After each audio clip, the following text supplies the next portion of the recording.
El libro de continuación se llama Kid Pantera. Niños, este libro es una novela, ¿ya? Y el primer capítulo se llama Una jirafa, un plátano y una estufa. Sentado al fondo de su jaula, el mono Mimbo parecía pensar en cosas muy serias. Cabizbajo, no se movía. De vez en cuando, como para darse cuenta de que estaba vivo, agitaba levemente la cola. Después la dejaba quieta y seguía recordando. En realidad, sentía rencor y amargura. Le había ocurrido algo que no lograba explicarse. Una mañana oyó pasos en el corredor y vio venir a Cristóbal. Con su delantal blanco, su sonrisa de buen amigo, sus palabras alegres, daba la sensación de ser un hombre bondadoso. Mimbo lo quería y siempre estaba dispuesto a demostrárselo. De un salto, se ponía junto a la puerta de la jaula y abría la boca con ánimo de sonreírle. Cristóbal le acariciaba la cabeza y le hablaba. Además, le traía algún sabroso plátano, alguna nuez, una galleta. Sabía manifestarle su amistad. La vida no era del todo mala, a pesar del cautiverio. Pero esa mañana ocurrió algo que resultaba inexplicable. En vano, Mimbo lo pensaba 100 veces. Descansaba un rato y lo pensaba otras 1000, sin interrupción.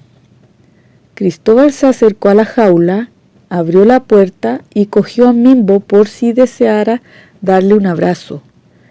El mono cerró los ojos agradecido y permaneció quieto sobre las rodillas de Cristóbal. ¡Qué buen hombre era! Le estaba rascando la espalda con una suavidad incomparable y le hablaba como de costumbre, alegre, dichoso. Después tomó un frasco, mojó una esponja en un líquido amarillo y comenzó a sobarle el lomo. Mimbo sintió frío, abrió los ojos y quiso hablar, pero su lenguaje no era el de Cristóbal. Inútilmente dijo el mono: «Por favor, mi querido amigo, no me mojes más la espalda, que me está dando un frío de todos los diablos». «Quieto», murmuró Cristóbal y continuó sobándole con la esponja empapada. Cuando terminó, de nuevo le metió en la jaula y se fue silbando. Mimbo se dio entonces desesperadamente cuenta muy exacta de su situación. Le habían afeitado el lomo. Estaba pelado. Y como si esto fuera poco, le habían dejado más húmedo que a una rata que sale de una alcantarilla. Aulló tristemente, brincó en su jaula para calentarse. Gritó pidiendo que no le dejaran así, porque tiritaba de frío. Pero Cristóbal no vino a verle. Era un hombre sin entrañas. La vida era terrible. Ser mono significaba la peor de las desgracias en un mundo evidentemente despiadado. Desde entonces, Cristóbal acudió todas las mañanas y todas las tardes con la maldita esponja y le mojó el lomo con el líquido amarillo. A medida que el tiempo pasaba, parecía más preocupado. Esto no era difícil advertirlo, pues le sobaba con fuerza, sin miramiento alguno, y a veces decía palabras que, por su brusco sonido, herían como latigazos. «¿Qué mal le he hecho?», pensaba Mimbo, «para que me castigue afeitándome el lomo y cada día me lo empape con la esponja maloliente? Porque la verdad es que el condenado líquido tiene un olor insoportable, me hace estornudar durante horas, me está enfermando hasta de los nervios. Ya no soy el mono de antes, tranquilo, confiado. Ahora me paso tardes enteras meditando en mi triste suerte y soy la más infeliz de las criaturas nacidas y por nacer.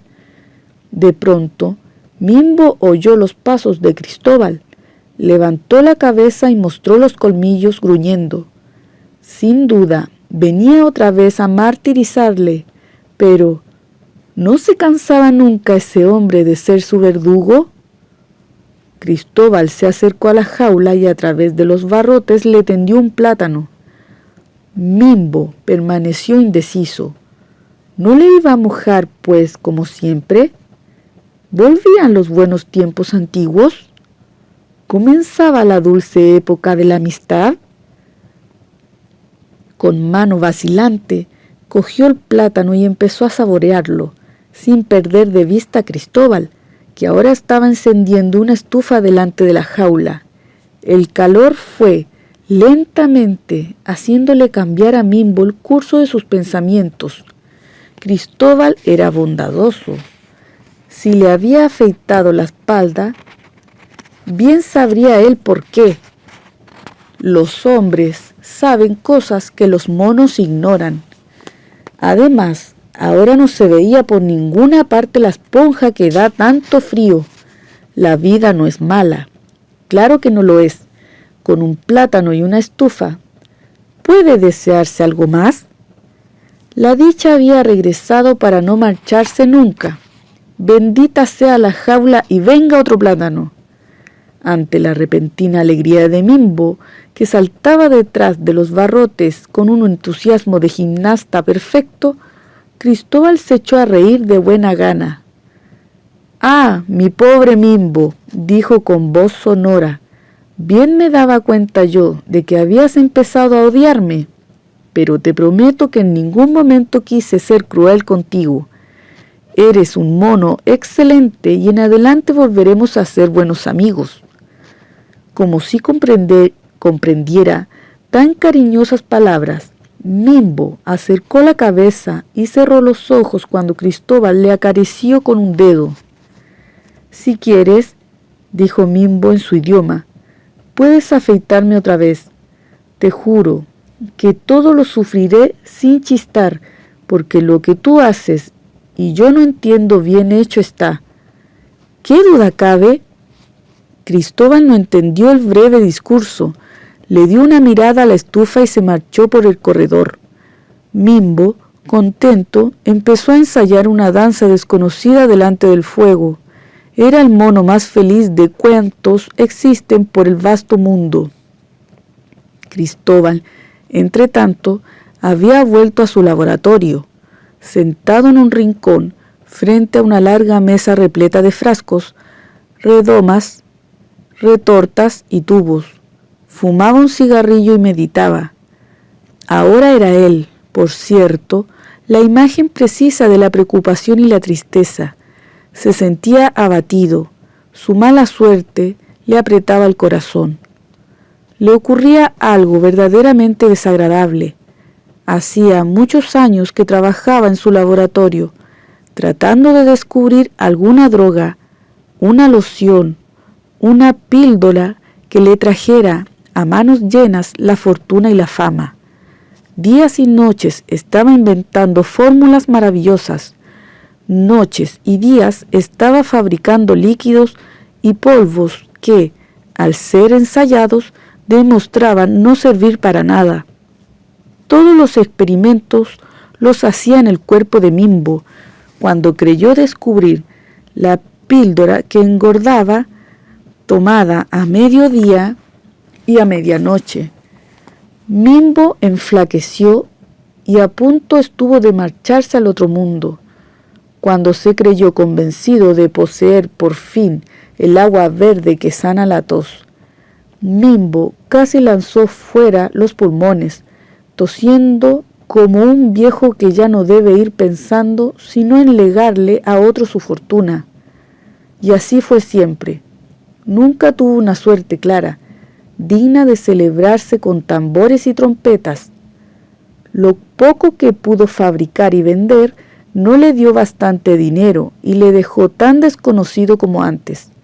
Y lo que Cristóbal ambicionaba era el gran descubrimiento, el portentoso descubrimiento que fuera comentado en todos los periódicos y le permitiera comprarse un automóvil, una casa de campo, un pasaje de ida y vuelta en el vapor más lujoso, alrededor de la redonda tierra en que vivía.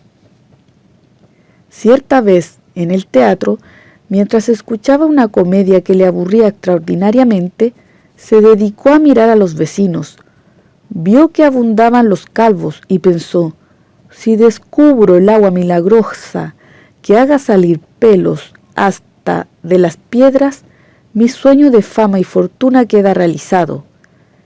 Esta idea le agitó de manera tan violenta que no pudo continuar sentado en su butaca.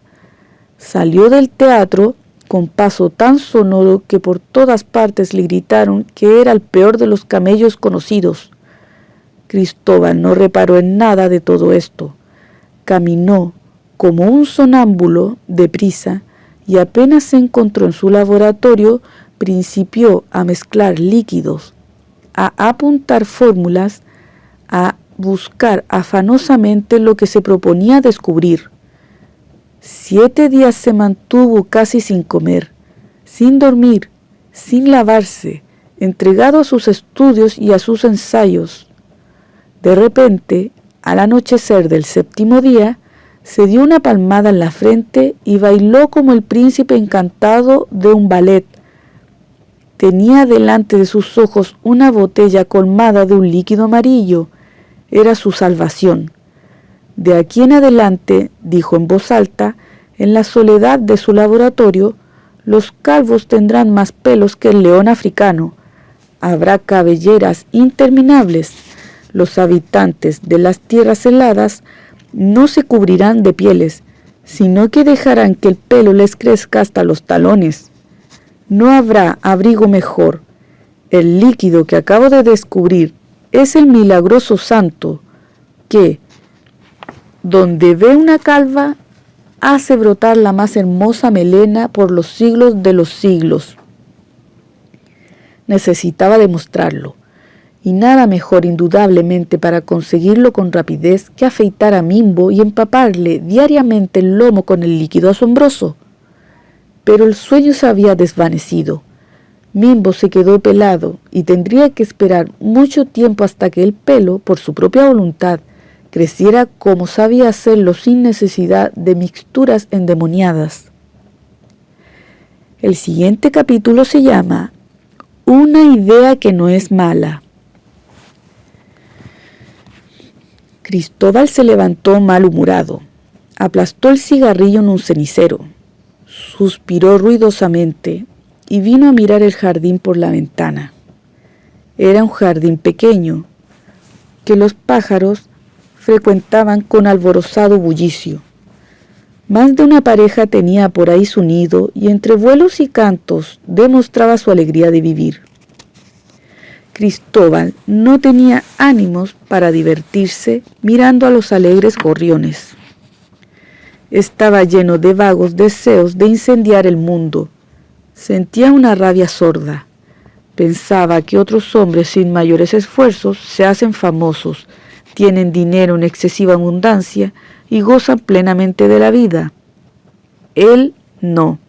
Él tenía que escribir fórmulas ridículas en grandes papeles, estudiarlas, rascándose la cabeza, y terminar confesándose que todo era inútil, que las píldoras mágicas y los líquidos maravillosos no se dejaban descubrir. De repente, cuando comparaba su destino con el de otros hombres que triunfaban y eran admirados, recordó el nombre que más solía interesarle. Era el de su amigo Tomás, el célebre arqueólogo. Habían sido compañeros de colegio, tenían la misma edad, y mientras Cristóbal luchaba tratando de realizar sus ambiciones, Tomás había alcanzado fama universal. Era respetado en todas partes, poseía medallas de oro de muchísimas universidades y publicaba obras que durante días eran comentadas en los periódicos con un interés muy visible. Esa misma mañana, sin ir más lejos, Cristóbal había leído una entrevista que el diario más importante del país publicaba a página entera. Grandes retratos de Tomás lo mostraban en su gabinete de trabajo, o bien acompañado de su perro favorito, en el amplio jardín de su casa. Tomás había regresado hacía poco de un largo viaje por diversos países. Anunciaba que estaba escribiendo una obra sobre un descubrimiento que acababa de hacer y decía con inmensa satisfacción que este descubrimiento sería celebrado en todos los continentes, hasta en los últimos rincones de África, con un entusiasmo indescriptible. No había revelado cuál era este descubrimiento, y el periodista que había ido a entrevistarle agregaba, por su cuenta y riesgo, que a él no le cabía la menor duda de que debía ser algo digno de la imperecedora gloria de Tomás. Cristóbal pensó que ya hacía bastante tiempo que no veía a su amigo. ¿Por qué no visitarle ahora?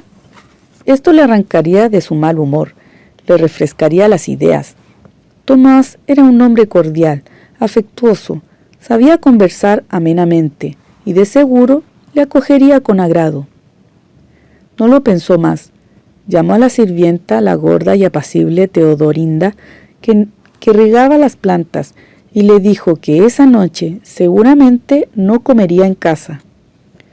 «He preparado unos tallarines exquisitos», murmuró Teodorinda. «Es una lástima que no los pruebe. Creo que nunca los he hecho mejores». «Guárdame un poco para el almuerzo de mañana», contestó Cristóbal. «Hoy no puedo quedarme. Tengo que visitar a un amigo de muchos años». Y mientras se quitaba el delantal y se ponía la chaqueta, agregaba precipitadamente: «A Mimbo le vas a dar de comer lo más abundantemente que puedas. El pobre ha sufrido bastante estos días y debe de tener un apetito devorador. Cuida, además, de que la estufa tenga parafina suficiente como para que esté encendida toda la noche. No quiero que siga con frío». «Me alegra saber que se acuerda del infeliz animalito», murmuró Teodorinda. «A mí se me encogía el corazón todo este tiempo viéndole pelado y tiritando. Le he tejido una capa y hoy se la pondré. La lana es abrigadora y le permitirá dormir como un ángel». Cristóbal salió con paso tranquilo. No sabía por qué. La idea de visitar a Tomás le parecía una de las mejores que había tenido en los últimos años. Se sentía contento. Presentía que algo bueno saldría de aquella visita resuelta de golpe. Cuando caminaba por la calle, vio a un respetable caballero que saludaba a una no menos respetable señora, y la cabeza del infeliz era más calva que una bola de billar. Murmuró Cristóbal, «tienes mala suerte, viejo. Tendrás que quedarte calvo toda la vida». Y lo dijo sin amargura. Se había olvidado de su fracaso. Sentía una extraña, inexplicable seguridad de encontrar pronto el camino tan anhelado de la fortuna y el renombre.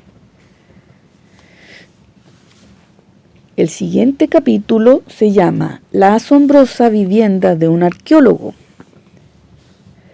Tomás vivía en uno de los barrios elegantes de la ciudad.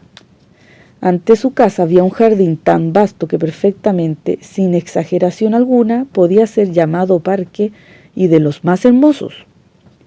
Al fondo de una avenida de árboles corpulentos se alzaba la casa, con escalinata de mármol. Grandes ventanas daban a este jardín espléndido. Cristóbal se detuvo ante la verja y estuvo un rato indeciso. Hacía tiempo que no veía a Tomás. ¿Le acogería con la vieja cordialidad que siempre tuvo? No quiso averiguarlo, porque era inútil tratar de convertirse en adivino, y con mano resuelta tocó el timbre. Ladraron unos perros. A poco aparecieron unos galgos magníficos junto a la reja, saltando ágilmente. Tras ellos, y no enseguida, apareció un viejo cubierto con una librea azul de grandes botones dorados y con una gorra de almirante echada sobre una oreja. Debió de parecerle digna la presencia de Cristóbal, porque sin hacerle la menor pregunta abrió la verja, se inclinó con respeto y les ordenó a los galgos que se estuviesen tranquilos. Cristóbal cruzó el jardín. Había empezado a oscurecer. Una multitud de pájaros chillaba entre las ramas. Los perros caminaban junto al visitante sin gruñirle, agitando la cola y olfateándole como para estar absolutamente seguros de que podían continuar demostrando que eran corteses y amistosos. El viejo de la brillante librea le hizo pasar a una sala, y antes de dejarse solo volvió a inclinarse.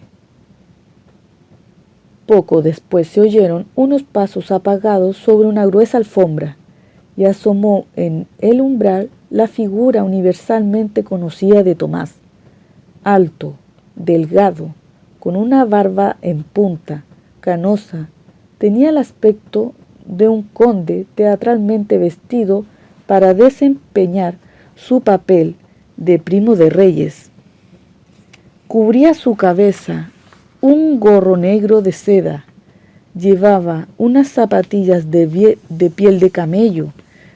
Entre sus dedos, en una boquilla interminable, humeaba un cigarrillo inglés.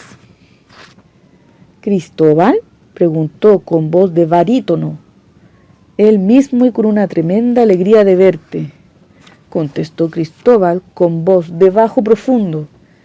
Tomás abrió los brazos y estrechó contra su pecho al visitante. Mucho más bajo que Tomás, el modesto químico Cristóbal puso su nariz encima de la corbata de su amigo y resopló con fuerza. «Me das una satisfacción muy grande», dijo Tomás. Precisamente estaba cansado de trabajar y deseaba una visita como la tuya. Pero mi querido viejo, ¿qué me cuentas de tu vida? A menudo pienso en ti, pero nunca sé dónde llamarte.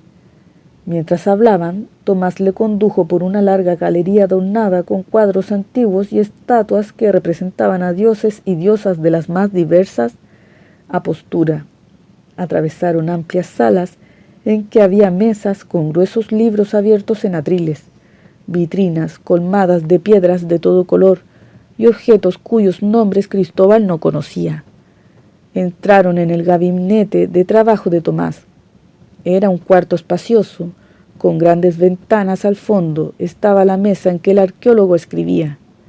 Sobre ella se amontonaban los papeles, los libros carcomidos por el tiempo, las cajas doradas en que había cigarrillos, o gomas para mascar en los ratos de ocio, o plumas de ganso que a Tomás le servían para escribir y para rascarse detrás de las orejas cuando alguna idea se le escapaba. Sobre las paredes se veían panoplias, cuadros, pergaminos que declaraban a Tomás hijo honorario de ciudades desaparecidas bajo el polvo de los siglos. Aquello parecía un museo lleno de tesoros que no se pueden calcular con ayuda de la simple aritmética. «Veo que tienes más y más cosas», dijo Cristóbal, poniéndose los anteojos para contemplar mejor las riquezas allí acumuladas. «Uf», respondió Tomás, encogiéndose de hombros, «ya no sé dónde poner todo lo que poseo. Ahora construyo un pabellón al fondo del parque y voy a destinarlo nada más a 3 distintos tesoros: los esqueletos de los príncipes muertos antes del diluvio, los anillos y collares de las princesas egipcias que vinieron mientras se construían las pirámides, y los pabellones en que antiquísimos guerreros quemaban incienso a sus dioses antes de comenzar las grandes batallas». «Esto vale seguramente un fortunón», dijo Cristóbal, sin saber cómo expresar su asombro. «Si yo quisiera comprar la mitad de lo que poseo», respondió Tomás, «tendría que pedirles prestadas sus fortunas a todos los grandes millonarios de la tierra. Pero es el caso que todo esto no me ha costado sino mi propio esfuerzo. He descubierto 5 ciudades sumergidas. He explorado los lugares más antiguos del mundo. He andado por todas partes, estudiando las cosas de remotísimas épocas. y donde he estado he sabido encontrar algo valioso para mí, que he guardado en mi museo particular. Tengo reliquias incomparables. Más de una vez me han ofrecido por ellas tantos billetes como para empapelar 7 ciudades y sus alrededores. Me he sonreído. Estas cosas no se venden. Son documentos impagables, únicos, que me sirven para escribir las obras que mantienen viva mi fama. Ante tanta grandeza, Cristóbal no sabía qué decir, y cabizbajo se miraba las puntas de sus zapatos sin lustre. Tomás pensó que era el momento de animarle y le preguntó por sus propios trabajos, asegurándole que se interesaba mucho por ellos. Ahí están mis trabajos, dijo Cristóbal, ahogando un suspiro. Son más modestos que los tuyos, claro está, y tardan mucho más en dar un poco de gloria. Sin embargo, no desespero. Vivo en mi laboratorio y algún día saldrá de ellos algo que haga hablar hasta los mudos y las piedras. Tu ciencia es noble, murmuró Tomás, golpeándole afablemente en un hombro. Tú trabajas con el presente, que suele ser esquivo. Yo con el pasado, que inútilmente trata de esconderme sus secretos. En este momento, un reloj, que perteneció tal vez a cierto emperador poderoso, dio unas cuantas campanadas. ¿Te quedas a comer conmigo?, dijo Tomás. No te dejaré ir, tenemos muchas cosas que contarnos. Y de este modo el químico Cristóbal se acercó más a su destino, que empezaba a mirarle con inesperada simpatía. El siguiente capítulo se llama La uña de Hércules. Si el resto de la casa de Tomás era como para desencajarle los ojos a cualquiera, el comedor se convertía, frente al asombro creciente de Cristóbal, en una de las maravillas más admirables del planeta. El arqueólogo se sentía ampliamente satisfecho de la expresión embobada de su amigo y le explicaba de dónde había salido todo aquello, señalándolo orgullosamente con el índice. Estos candelabros de plata maciza, declaraba, pertenecieron a unos incas prehispánicos. Esos cuadros de caza los pintó, en sus ratos de aburrimiento, Nabucodonosor. Estos platos de oro adornaron la mesa abundante del rey David. Estas hermosas sillas fueron construidas por los primeros romanos.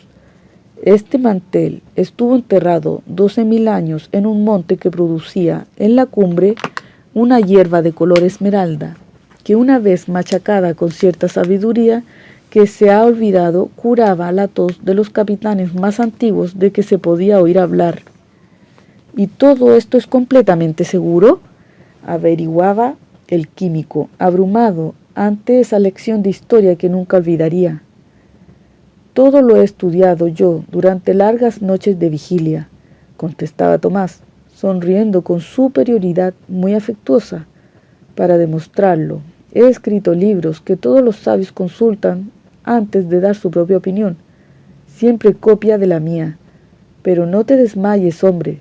Lo que ahora vamos a comer son cosas de hoy, faisanes de nuestro tiempo, pescados de los mares que a esta misma hora están cruzando navíos en que podremos viajar cualquier día. Cristóbal se sentó en una de las sillas romanas, temeroso de que se convirtieran en ceniza con solo mirarlas de reojo, y su embeleso fue mayúsculo cuando se abrió una puerta y entraron, conduciendo ceremoniosamente una gran fuente de plata labrada, 2 criados vestidos de extraña manera, cuernos de búfalo en la frente, y por la espalda y el pecho unas pieles de león adornadas de piedras preciosas. Cuando estoy escribiendo una obra importante, dijo Tomás, me gusta que me sirvan a la mesa con los mismos trajes que usaban los descendientes directos de los hijos de los primeros habitantes de las cavernas. Así mantengo fija mi imaginación en las épocas desaparecidas y no me distraigo. Ya que hablamos de tus obras, murmuró Cristóbal, ¿qué es lo que ahora escribes? He oído decir que has hecho un descubrimiento sensacional.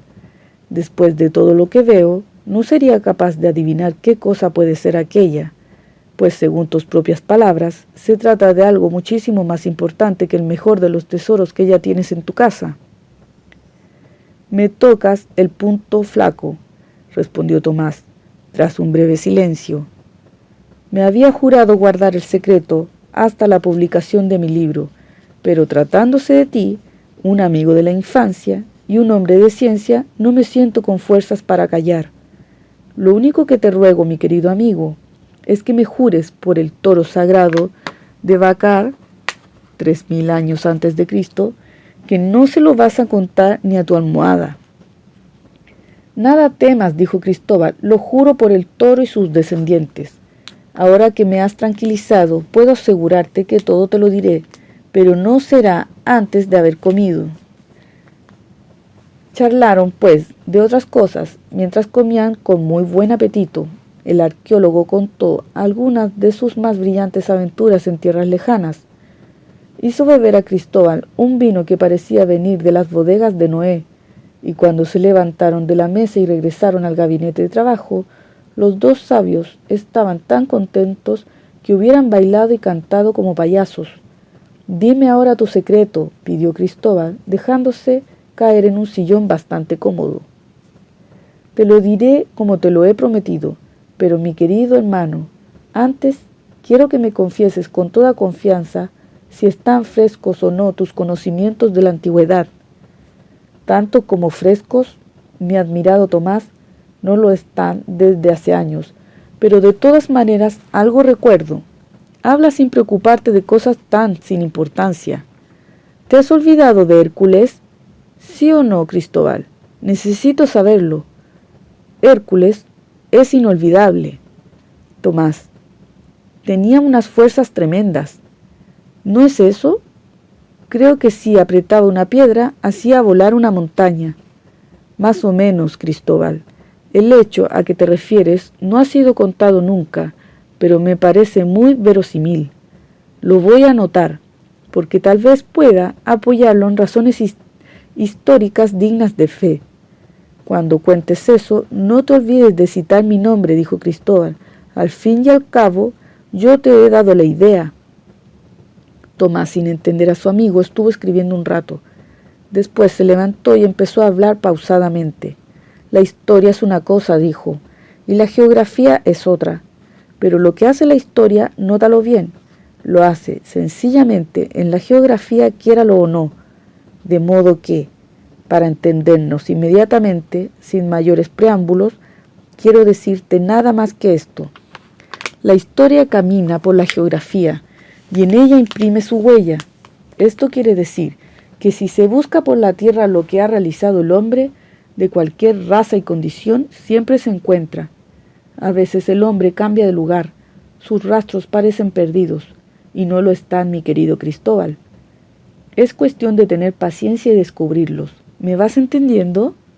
Perfectamente, aseguró el químico, y ya que me vas entendiendo, sabrás ahora que Hércules, o sea, la historia, anduvo por diversas partes, o sea, por la geografía. ¿Comprendido? Bueno, hay autores que suponen con estrechez muy grande que Hércules no existió nunca. A tales autores les falta estudio. Yo he descubierto no solo la verdad de su existencia, sino algo más, mi querido Cristóbal. Tengo en esta casa, mi propia casa, en este cuarto, mi propio cuarto, algo que perteneció a Hércules y que, como 2 y 2 son 4, ahora me pertenece a mí. ¡Ay, ay, Tomás! ¿Y qué es eso? No te lo diré todavía. Voy a contarte primero una historia. ¿Comprendes? Te digo, una historia. Es decir, un hecho cierto y no una novela que cualquier mequetrefe puede inventar. Hubo una pausa que a Cristóbal le pareció interminable. Tomás se paseaba silenciosamente por la sala, las manos a la espalda, cabizbajo, y de repente comenzó a hablar. Se asegura, dijo, que Hércules realizó 12 trabajos, que son otras tantas hazañas inmortales, pero la verdad es que, entre trabajo y trabajo, hizo otros más pequeños, que nadie investiga y que me parecen superiores a cuantos el hombre ha podido hacer. Figúrate que un día salió Hércules a pasear por un bosque. Iba sin armas, confiado en sus brazos de piedra, en sus puños de bronce. Un pícaro dios que le odiaba, por ahí tengo apuntado su nombre, le estuvo mirando desde un árbol más ancho que una torre medieval. El dios tenía un par de flechas y pensó matarle desde lejos, pero enseguida se dio cuenta de que Hércules se arrancaría las flechas y no sentiría más escozor que el de una picadura de mosca. Entonces resolvió convertirse en una bestia desconocida. Las flechas le sirvieron de colmillos envenenados. Echaba fuego por los ojos peludos y rugía como 10.000 leones hambrientos. Hércules, al oír tanto ruido, se detuvo. Reconoció que su situación era difícil. Estaba desarmado y la fiera aullaba de tal modo que parecía mucho más peligrosa. No obstante, resolvió descubrirla y matarla. Con paso de felino se fue acercando al árbol del que partían los rugidos. Cuando ya llegaba, salió la bestia, más estruendosa que nunca. Hércules, lleno de curiosidad, casi se perdió para siempre, porque es el caso que empezó a pensar que bestia era aquella, y tratando de dar con su nombre se distrajo. La terrible fiera advirtió la distracción y dio un salto agilísimo. Hércules saltó también y la bestia fue a chocar contra una enorme piedra que quedó pulverizada. Pero uno de los colmillos de la bestia se quebró. Hércules vio que de él salía un líquido negro, veneno muy activo, y resolvió terminar de una vez con su enemigo inesperado. La lucha cuerpo a cuerpo era tan absurda como un suicidio. El colmillo envenenado podría rozar la piel de Hércules y despacharlo a mejor vida. ¿Qué hacer, oh dioses del Olimpo? Hércules tuvo una idea rápida de héroe acostumbrado a salir siempre vencedor. Se arrancó una uña y cogiéndola como un puñal embistió a la bestia, que vacilaba un tanto aturdida después del choque. Y sin dudarlo un segundo, le hundió el arma improvisada en el lomo crespo. Aulló la bestia, abrió los ojos, estiró las patas poderosas. Estaba muerta, atravesado el corazón por la uña de Hércules. Entonces el vencedor se sentó en el suelo, enterró la uña en el tronco de un árbol y con una de las garras de la fiera escribió en la corteza del árbol magnífico toda esta historia.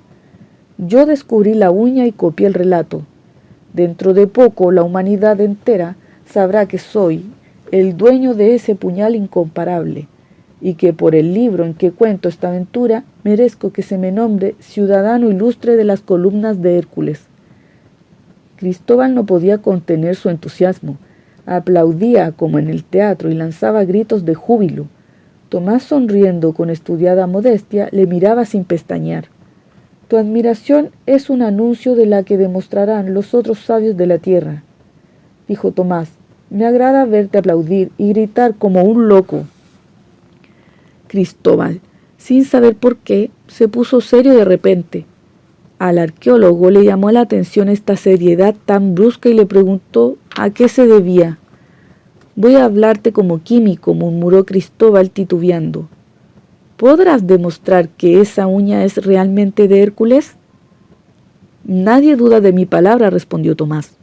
Yo tampoco dudo de ella, mi querido amigo, pero es imprescindible, en la ciencia, demostrarlo todo, para que no pueda haber nunca la menor sospecha. Y yo me figuro que la demostración puede hacerse químicamente. La uña de Hércules no puede estar compuesta lo mismo que otra uña cualquiera.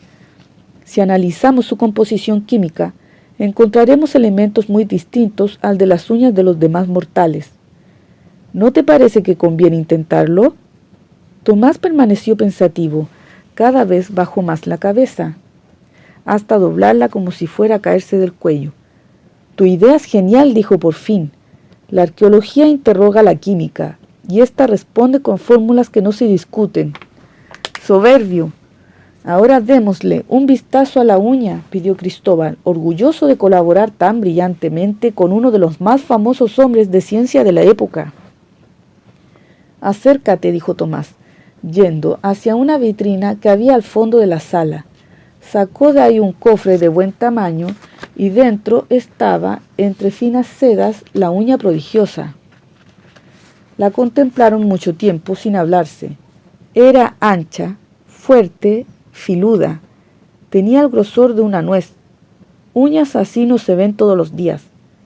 Cuando recuperaron el habla, Tomás preguntó con inquietud: ¿y cómo haremos para analizarla? La rasparemos, dijo Cristóbal. Necesito una muestra muy pequeña. No me decido a semejante falta de respeto, declaró Tomás. Si raspamos la uña, se adelgaza, y yo quiero conservarla tal como es. Pudo haber sido mucho más ancha y gruesa, respondió Cristóbal. ¿Acaso el tiempo la ha carcomido un poco? ¿Qué importa rasparla apenas para que nos dé un polvito casi imperceptible? ¿Qué es todo lo que necesito para mi análisis? De todos modos, siempre es y será la uña de Hércules. Me has convencido, dijo Tomás. Yo voy a rasparla con un cuchillo de oro que perteneció a Ramsés, y tú vas a decirme la cantidad exacta que necesitas. Abrió Tomás unos cajones, sacó llaves por aquí y por allá, y dio por fin con otro cofre en que guardaba el cuchillo de oro. Entonces raspó la uña, y el polvo que obtuvo lo echó en una botellita que un día se vio llena de unos perfumes usados por Cleopatra. ¿Cuántos días vas a tardar en tu análisis?, preguntó Tomás. No me apures, amigo, la ciencia nunca tiene prisa. Lo que importa es el resultado. Yo mismo te traeré la fórmula precisa de la composición de la uña de Hércules. La pondrás en tu libro y dirás que te ha dado el químico Cristóbal. ¿Prometido? Compartiremos la gloria, dijo Tomás. Tu nombre irá junto al mío y ambos quedarán en el recuerdo de los hombres. El siguiente capítulo se llama La uña sintética. Cristóbal volvió a su casa cuando amanecía. Los sabios conversaron toda la noche y solo se dieron cuenta de la hora al oír cantar los gallos. Mimbo sintió entrar a su amo y se agitó en su jaula, pero el químico no fue a verle, estaba preocupado. Deseaba dormir, quería estar descansado, fresco, vigoroso, antes de empezar su trabajo. Cuando Teodorinda le llevó el desayuno, Cristóbal dormía profundamente. Despertó pasado el mediodía, comió con rapidez y se metió en su laboratorio. 10 días estuvo entregado a su faena. La abandonaba a ratos para comer un pan y beber un vaso de leche. También paseaba algunos minutos por su jardín y regresaba a sus frascos y retortas. Es sumamente difícil describir prolijamente el trabajo de Cristóbal. Para hacerlo, tendríamos que llenar de números y letras aparentemente sin objeto una gran cantidad de páginas. El secreto de los químicos hay que dejárselo a ellos, que gozan revisándolo por todos lados. Nosotros no sabremos gran cosa y podemos entenderlo todo al revés. De modo que basta con decir que al 10º día se dio Cristóbal un golpe en la frente, como acostumbraba en sus horas de esperanza, y lanzó un grito ahogado conmovedor que solo oyó su corazón bailándole en el pecho. «¡Tengo la fórmula!», exclamó. «No cabe la menor duda que la uña es de Hércules». Iba a salir enseguida, deseoso de comunicarle a Tomás la noticia maravillosa, pero se detuvo repentinamente dominado por una idea abrumadora.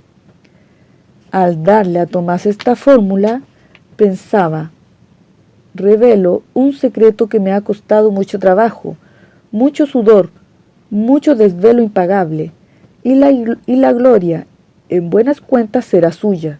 Yo no apareceré sino como un pobre químico que analiza una uña, y esto lo puede hacer cualquiera.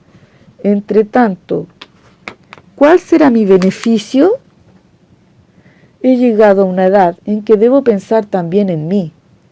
Deseo la fama, la busco, y ahora que la tengo a mano, ¿la tiro por la ventana? Oh, no, no, esta fórmula es mía. Debo aprovecharla lo mejor que pueda. A Tomás le puedo dar cualquier otra fórmula sin que nadie se queje. Al mundo le va a dar igual que la uña de Hércules tenga calcio o no lo tenga. En cambio, su composición exacta es, para mí, una fuente preciosa para el futuro. En este papel tengo una uña sintética. Acabo de descubrir la herculina. ¡Ah, Dios mío! La herculina será mi salvación. Y anotando otras cifras y símbolos en un papel, escribió una carta en que le decía a Tomás que allí le enviaba la fórmula prometida. Después llamó a la sirvienta y le pidió que fuese a casa del arqueólogo. Un descubrimiento de tanta importancia exige tras él un reposo aliviador. Cristóbal se lo dio durante 3 días que pasó en su cama y en el ocio, durmiendo, paseando, yendo al cine, visitando los museos. Parecía haber olvidado su descubrimiento y la existencia de su laboratorio. Se sentía alegre como un muchachito que está de vacaciones. Una tarde vino un mozo de Tomás con una carta y un paquete. Decía la carta: Querido hermano, he llorado de alegría al conocer cómo está compuesta la uña de Hércules. No se parece a ninguna. Es la gran uña de la historia. Me colma de orgullo pensar que soy yo, gracias a ti, quien dará a conocer al mundo esta fórmula rica de vitales sustancias. Mi agradecimiento es tan grande que te envío un hueso de la rodilla derecha de Agamenón. Guárdalo, no solo por su valor histórico, que fácilmente puedes calcular, sino en recuerdo de tu amigo que te abraza 1000 veces. Sonrió Cristóbal y guardó el paquete, sin desenvolverlo en un viejo baúl. Había llegado la hora de trabajar. Mañana, se dijo, empieza a preparar mi primer frasco de herculina. El siguiente capítulo se llama La herculina entra en acción. Cuando un químico posee una fórmula que cree mágica, o poco menos es como un general que va ganando una batalla, no ceja hasta triunfar. Por lo tanto, es muy explicable que Cristóbal permaneciera encerrado en su laboratorio tantas horas como tiene el día. Estaba pálido, le había crecido la barba, y a veces sentía un cansancio que casi lo dormía delante de sus polvos y sus líquidos. Pero la ambición de vencer le daba fuerzas, y de cada asomo de desmayo salía más vigoroso que nunca. Teodorinda, mientras aseaba la casa, cuidaba el jardín o revolvía la sopa en la cocina, pensaba que Cristóbal se estaba matando, y se afligía de veras, pues hacía muchos años que le servía con fidelidad y cariño. También pensaba en él, a su manera, el monomimbo en su jaula. Ahora le veía rara vez, le echaba de menos y hubiera querido tenerla a su lado para que celebrara la capa de lana roja que le había tejido. Teodorinda para protegerle del frío. Cristóbal, por su parte, vivía olvidado del mundo. Encendía el horno, lo apagaba, mezclaba polvillos verdes con aguas azules, hacía gelatinas transparentes y olorosas, batía unas extrañas materias burbujeantes, reflexionaba, gemía, se alegraba, y así iba progresando en su difícil labor. Tanto esfuerzo tuvo su recompensa, pudo fabricar por fin un polvillo levemente rosado. Era la uña sintética, era la prodigiosa herculina, era la fama y la fortuna. Ahora murmuró: voy a hacer que hablen de mí hasta las piedras de los caminos. Echó el polvillo en un frasco, se pasó el pañuelo por la frente, se sentó en una silla y se quedó profundamente dormido. Caída la cabeza sobre el pecho, abierta la boca, empezó a roncar. Teodorinda, que rondaba junto al laboratorio, miró por el ojo de la cerradura y le vio en la silla reposando. Lo ha vencido la fatiga, pensó. Voy a prepararle un caldo de esos que resucitan a los muertos. Una gallina gritó al fondo de la casa. Después fue a dar a la olla y el químico siguió durmiendo. Teodorinda cantó en la cocina con su voz de trompeta desafinada y el químico la acompañó con sus ronquidos. El caldo estuvo listo en la mesa y el químico sin despertar. ¡Que se enfría el caldo, señor!, gritaba Teodorinda ante la puerta del laboratorio golpeándola con el puño. Entonces Cristóbal empezó a soñar que un hombre gigantesco golpeaba un bombo en lo alto de un cerro, anunciándole al mundo el descubrimiento de la Herculina. Pero de pronto le pareció reconocer en sueños la voz de Teodorinda y abrió un ojo. ¿Qué demonios quería la condenada mujer? ¿Cómo se permitía semejante escándalo? ¿Lo creía sordo para hacer tanta bulla? Se levantó de un salto y abrió la puerta. ¿Qué pasa, Teodorinda? ¿Ha estallado un incendio? ¿Ha muerto alguien? Solo ha muerto una gallina, señor, y lo está esperando en la mesa. Cosa mejor no ha probado en su vida. Va a tener que lamerse las barbas pelo a pelo. Cristóbal juzgó que la noticia era animadora y salió con paso decidido. Comió con el apetito de un jabalí que viene de un largo ayuno. Después fumó deleitosamente un cigarrillo y volvió a dormir, pero esta vez en su cama. Al levantarse corrió al baño, se metió en el agua lo mismo que un pato calenturiento, se afeitó cuidadosamente y volvió al laboratorio. Había anochecido. Todo estaba en calma. Cristóbal sentía un regocijo muy hondo en el corazón. Era el momento decisivo. La Herculina debía ser probada. Aquí, o me hundo o me levanto más allá de las nubes, se dijo. Tomó el frasco y se dirigió a la jaula de Mimbo, que le oyó venir y dio grandes saltos para lucir la capa roja. Mi estimado colaborador, dijo Cristóbal con voz solemne, abriendo la jaula, ha llegado el momento más importante de nuestras vidas. ¡Fuera esa capa! ¡Uy! Sigues pelado como siempre, pero no importa. Aquí te traigo un alimento que te va a asemejar a los dioses. Prueba estos polvos, Mimbo, pruébalos. Así, otro poquito.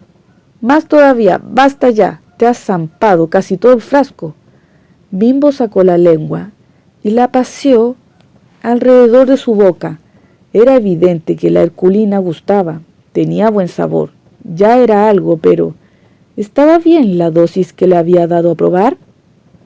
Tal vez, pensó Cristóbal, había sido abundante.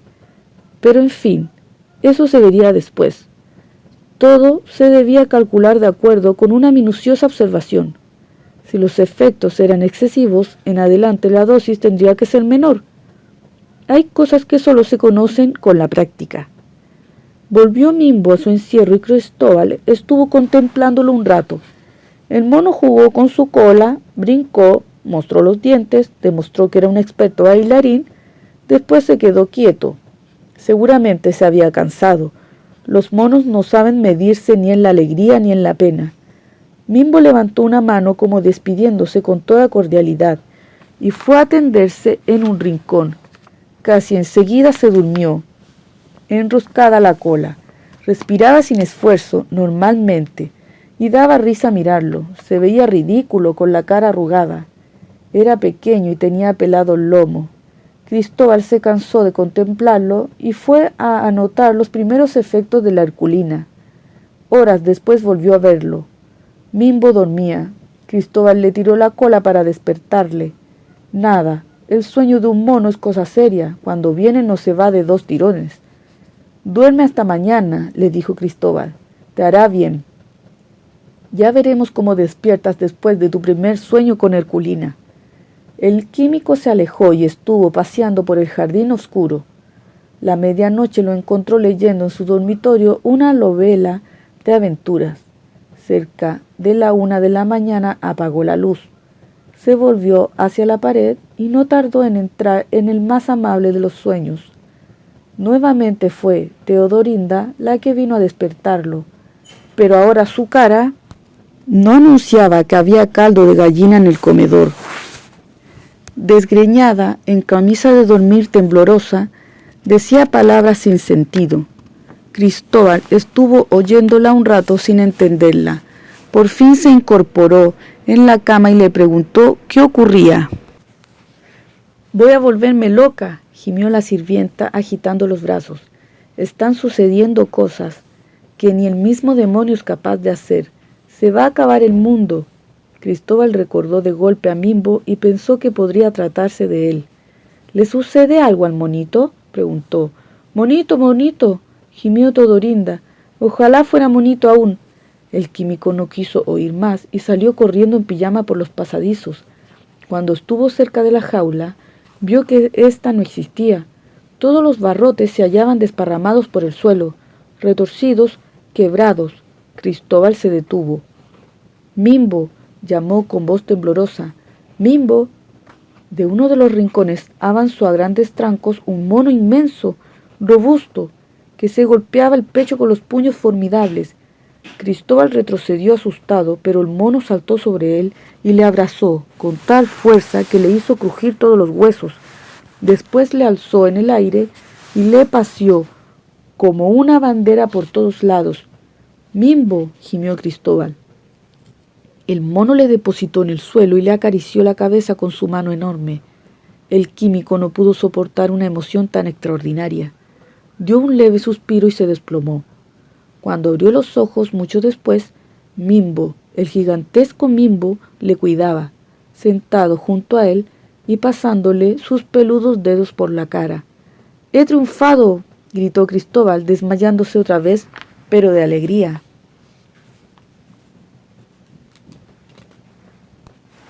El siguiente capítulo se llama Regocijos y preocupaciones. Mimbo era ahora un mono de gran estatura. Tenía un pelo espléndido, sedoso, brillante. Sus músculos eran largos y fortísimos. Miraba a Cristóbal con el sereno cariño de las bestias que no sienten miedo ni inquietud y pueden dar su afecto confiadamente. Su apetito era tan extraordinario que no había cómo satisfacerlo. Teodorinda le preparaba unas ensaladas abundantísimas y continuamente compraba nueces, pasas, manzanas y plátanos, que Mimbo se devoraba en un santiamén. Y con la buena alimentación y la vida sin temores, el mono parecía cada vez más recio. Cuando bailaba, hacía temblar el suelo. A veces tomaba a Teodorinda de la cintura y la obligaba a danzar las más curiosas danzas que dejaban rendida a la infeliz. «La alegría de Mimbo me está matando», le decía a Cristóbal. «Creo que soy bailarina y en cuanto me ve distraída me hace brincar como si tuviera 20 años». El químico lo iba anotando todo en un libro especial. Sentíase encantado de los efectos de la Herculina. Mimbo era un ser extraordinario. Si pudiera fugarse a las selvas, sin duda los demás monos le aclamarían como rey. Pero Mimbo no deseaba marcharse, poseía cuanto necesitaba para ser feliz. Pero sus fuerzas eran tan grandes que, a pesar suyo, le incitaban a hacer travesuras más o menos destructoras. Un día salió al jardín y vio los pájaros. Estuvo mirándolos largamente y quiso cogerlos. Se le escapaban. Entonces cogió unas piedras y se entretuvo lanzándolas al aire. Más de un gorrión cayó con el cuerpo destrozado. Enseguida, aburrido de ensayarse como cazador, quiso comprobar la resistencia de los pocos árboles que había en el jardín. Los tomó con ambos brazos, remeciéndolos, y se quedó con ellos entre las manos. En la cocina, cuando sonaban las ollas, entraba de repente, con paso silencioso, y se golpeaba el pecho. Teodorinda trataba de espantarlo, pero Mimbo la hacía bailar y la dejaba extenuada, tendida en una silla. Y luego se ponía a jugar con los platos y las cacerolas. De esta manera rompió cuando había. Cristóbal empezó a preocuparse. ¿Cuánto tiempo duraría aquello? Si Mimbo seguía así, pronto se quedaría cosa buena en casa. No quedaría cosa buena en casa. Una tarde, por ejemplo, al volver de un corto paseo, se encontró a Mimbo metido en la tina del baño, que había arrancado de su cuarto y llevado al jardín junto a un tronco caído. «Esas cosas no se hacen», le dijo Cristóbal, poniendo cara seria. «Te prohíbo meterte donde no debes». Mimbo comprendió que Cristóbal estaba enojado, y como lo quería, bajó la cabeza y pareció prometer que su conducta sería mejor en adelante. Sin embargo, volvió a mostrarse tan travieso como le gustaba y fabricó extraños juguetes con sillas que rompía, mesas que dejaba sin patas, espejos que arrancaba de los muros y le servían para mirarse la lengua. Al cabo de un mes activísimo, y cuando seriamente pensaba Cristóbal que debía llevarlo al zoológico, Mimbo se tranquilizó. En las mañanas no se despertaba tan temprano y en las noches se acostaba a buena hora. Durante el día jugaba menos ruidosamente. Había descubierto un rincón en el jardín que le agradaba de sobremanera. Ahí se tendía a reposar, estiradas las piernas, abiertos los brazos, como un hombre que se acuesta al pie de un árbol. Y aquí conviene que recordemos que ahora Mimbo no tenía cola. La había perdido al transformarse tan prodigiosamente. Cristóbal pensó que este progresivo decaimiento significaba que la dosis de herculina le había hecho tan asombrosos efectos durante un mes y continuó observándolo. Así reparó en la disminución del apetito del mono y en el aumento de su somnolencia. 7 días duró este apaciguamiento. Después entró en un periodo de franca tranquilidad. Volvió al sitio en que antes había estado su jaula y allí se pasó, sentado en su rincón, larguísimas horas, pensando cosas que únicamente los monos saben pensar. Cuando Teodorinda le llevaba las ensaladas y las frutas, comía sin exageración y no manifestaba ningún deseo de bailar. El químico preparó, entonces, una dosis de herculina muchísima menor. Se la dio en una píldora. Media hora después de tomarla, Mimbo se durmió. Al despertar saltó ruidosamente, volvió a bailar con Teodorinda y corrió por la casa aullando de alegría. A veces empezaba en un rincón, a agitar los brazos como aspas de molino, movía la cabeza, lanzaba golpes al aire. De alguna manera necesitaba gastar sus poderosas energías. Cristóbal, observándolo como de costumbre, tuvo una idea, y como ya se había habituado a poner en práctica sin demora cuanto se le ocurría, tomó su sombrero y se fue a la calle. Su cara satisfecha demostraba que la idea no era mala. Mimbo, entretanto, trepó por los muros y llegó al techo de la casa. Allí se sentó quieto contemplando la calle. Le gustaba descubrir cosas entretenidas. El siguiente capítulo se llama El negro San Rayo. Teodorinda puso cara de espanto cuando vio regresar a Cristóbal en compañía de un negro de alta estatura, ancho de hombros, que llevaba en la mano una maleta. ¿Dónde está Mimbo?, preguntó Cristóbal. Hace rato que no lo veo por ninguna parte, señor. Búscalo, Teodorinda.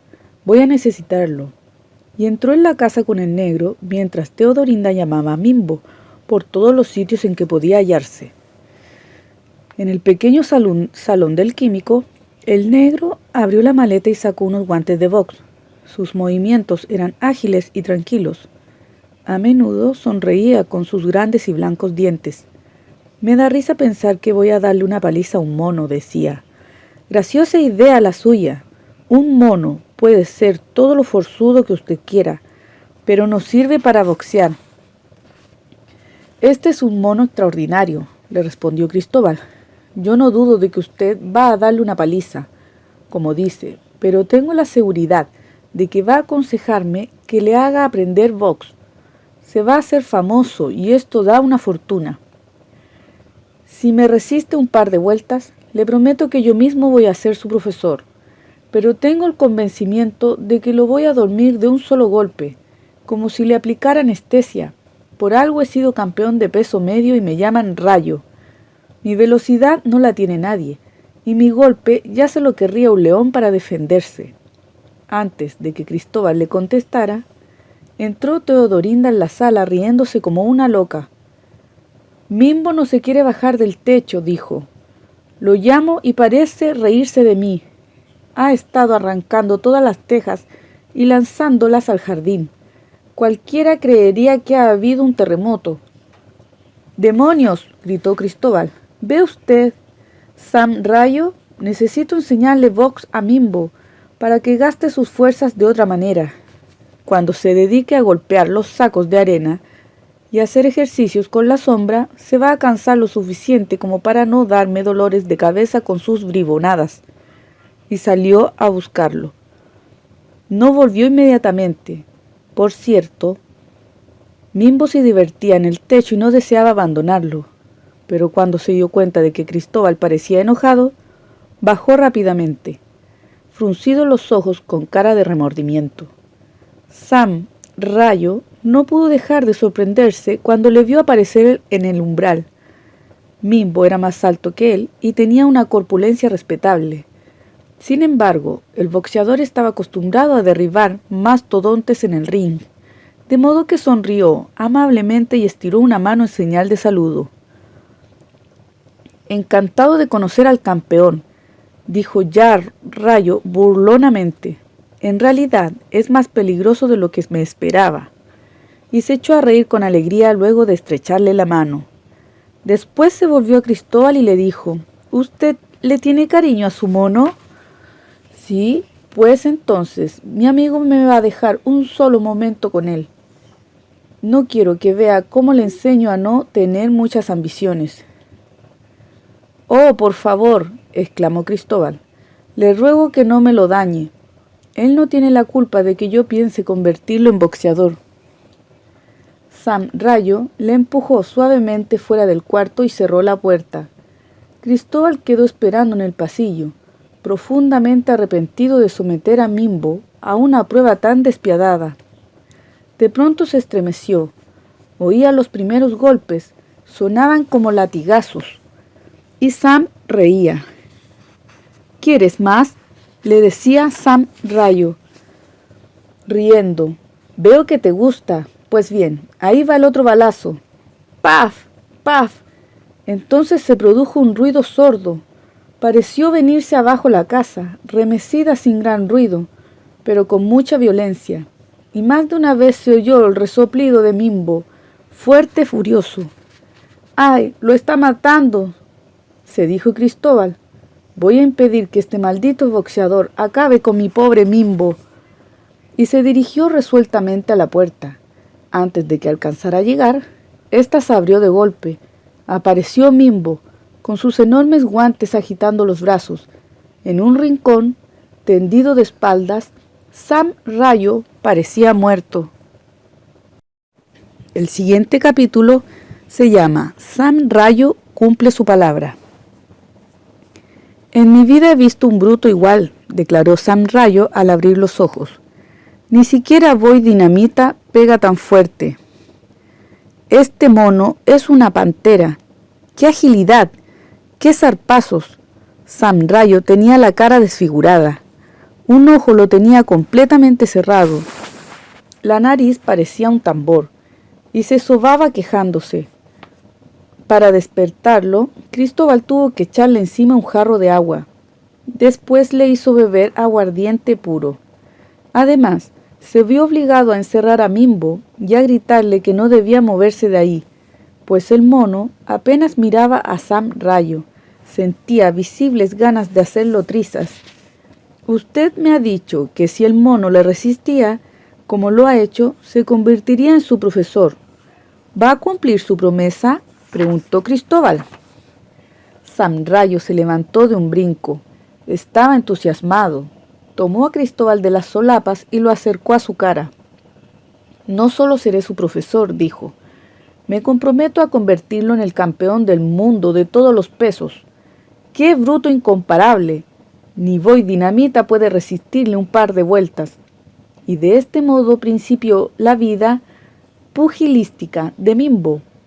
Todas las tardes, a las 3, llegaba el negro con su maleta y se encerraba con el mono, al que durante largo tiempo no le puso los guantes, obligándole a hacer simples ejercicios de cintura y de golpes con su propia sombra. Mimbo se acostumbró al negro y cada vez le recibió con mayores demostraciones de alegría. Cristóbal asistía a las clases y, aunque profano en el arte del boxeo, advertía los progresos de Mimbo. Era, realmente una maravillosa máquina para golpear. A Cristóbal le parecía que hasta la sombra se quejaba y caía a los pies del mono, pidiéndole perdón. Al cabo de 3 meses, Sam Rayo declaró con entusiasmo: «Vamos a buscarle su primera pelea. Para que no se asusten los boxeadores, escogeremos a un hombre de poco cartel, pero duro para el castigo. Apuesto hasta la ropa de mi cama que Mimbo lo pone KO antes de la segunda vuelta». «Yo me atrevería a decir que la pelea no durará 3 segundos», dijo Cristóbal, pensando en que ese día le haría tomar a Mimbo una dosis de herculina un poquito mayor. La vida continuó como de costumbre. Cristóbal, en su laboratorio, fabricaba herculina sin cansarse. Tenía ya una cantidad suficiente para abastecer a media ciudad. Y Mimbo de 3 a 4. Todos los días boxeaba con Sam Rayo y se divertía jugando con él como un gato con las ratas. «Ya le he encontrado contenedor», dijo una tarde Sam Rayo. «Se trata de Roca Rompehuesos. Es un boxeador que no pega fuerte, pero más duro que la piedra. Si uno lo golpea con mucha fuerza, adiós todos los dedos, quedan hechos polvo». «El nombre es poco tranquilizador», dijo Cristóbal. Y a propósito de nombre, al mono vamos a tener que llamarlo de otro modo. Mimbo no es nombre de boxeador. Yo lo he estado buscando uno que le convenga, y ninguno me parece mejor que Kid Pantera. ¿Quieres que Mimbo se llame así? Claro, ese es nombre bonito. Mimbo parece cosa de peluquería o de circo. Kid Pantera está muy bien, suena a cosa de ring. Si tú lo dices, lo llamaremos Kid Pantera. ¿Qué vamos a hacerle?» Así bautizado, subió al ring por primera vez. En el rincón contrario estaba Roca Rompehuesos, con una mandíbula semejante a un cerro y unos brazos largos e interminables. El público no era numeroso. No se le había dado a la pelea mucha importancia, porque se quería que el mono llegara a la celebridad sin prisa. Mucho bullicio alejaría a los futuros rivales, y sonó la campana. Los periodistas estiraron el cuello, los expertos abrieron bien los ojos. Roca Rompehuesos salió bailando de su rincón y vino al centro del ring, balanceándose. Kid Pantera caminó despacio, no parecía deseoso de matar a nadie. De repente sonó un estampido. Roca Rompehuesos había entrado su derecha en el estómago del mono, después de engañarlo con la amenaza de un golpe con la izquierda. Kid Pantera retrocedió un paso. Se sentía molesto. Roca Rompehuesos aprovechó esta insatisfacción para meterle la izquierda en la mandíbula. El mono agitó la cabeza y se lanzó violentamente sobre su enemigo. Bastó un golpe y Rompehuesos cayó en la lona como para quedarse ahí toda la vida. 8, 9, 10, contó el árbitro y levantó la mano de Kid Pantera. Sonaron los aplausos y los gritos. Cristóbal subió al ring y cogió al mono de la cintura, diciéndole cariñosamente que debía seguirle. Porque sucede que el flamante pugilista estaba mirando al árbitro con malos ojos y seguramente iba a darle pronto un mal rato. Al otro día, todos los periódicos contaron que Kid Pantera, con puñetazo fulminante, le había quebrado la mandíbula a Roca Rompehuesos, el más duro de los boxeadores, y así subió el mono su primer peldaño hacia la gloria. El siguiente capítulo se llama Hacia el campeonato del mundo. Si el primer combate no provocó excesiva bulla, los siguientes la fueron despertando, de tal modo que Kid Pantera se popularizó más que un príncipe que de repente empieza a lanzar valiosos diamantes por su ventana. Cuando salía con Cristóbal, los muchachos le seguían por las calles y trataban de tocarle una mano. Kid Pantera vestía con lujo, sombrero claro, traje azul, corbata roja, zapatos amarillos muy brillantes y un bastón flexible en la mano derecha con el que jugaba, como si fuese una rama en el bosque. Las mujeres volvían la cabeza y le sonreían. Los hombres se paraban a admirarle.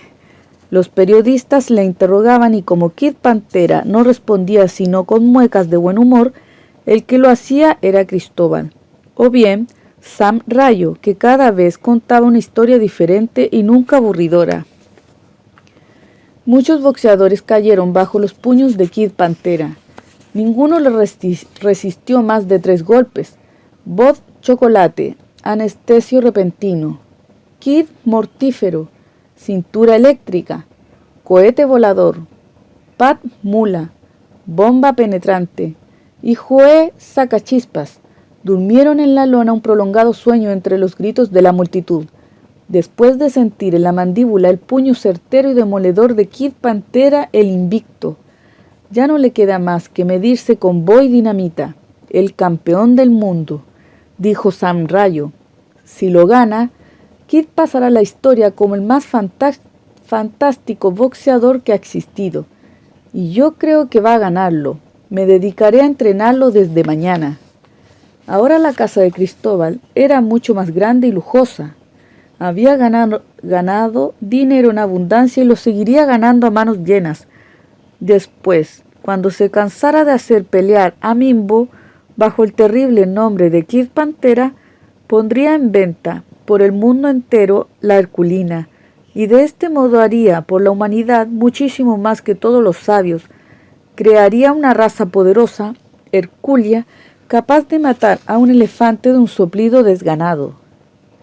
Kid Pantera tenía en casa un ring, grandes sacos de arena, y la mayor parte del día la pasaba rompiéndole los huesos a su sombra, porque, en verdad, no tenía entrenadores. Nadie se atrevía a arriesgar sus costillas por un puñado de dinero. El único que boxeaba con Kid era Sam Rayo, porque le había enseñado a no golpearle con fuerza. Cuando se anunció que Kid Pantera se mediría con el campeón del mundo, Boy Dinamita, la prensa de todos los países publicó las fotografías del mono en las más diversas posturas, y llegaron de todas partes cartas perfumadas en que lindas mujeres le pedían a Kid Pantera que ese día golpeara con toda su alma. Cristóbal era feliz, fumaba gruesos cigarros, salía a pasear en su magnífico automóvil y cada 3 días hacía por la prensa declaraciones sensacionales. Un día recibió una carta de su amigo el arqueólogo. Tomás le decía que con profunda sorpresa había visto en los diarios que era ahora el representante de un mono boxeador. Le aseguraba que esto le causaba tanta pena que, avergonzado, había suprimido su nombre de la obra que estaba escribiendo.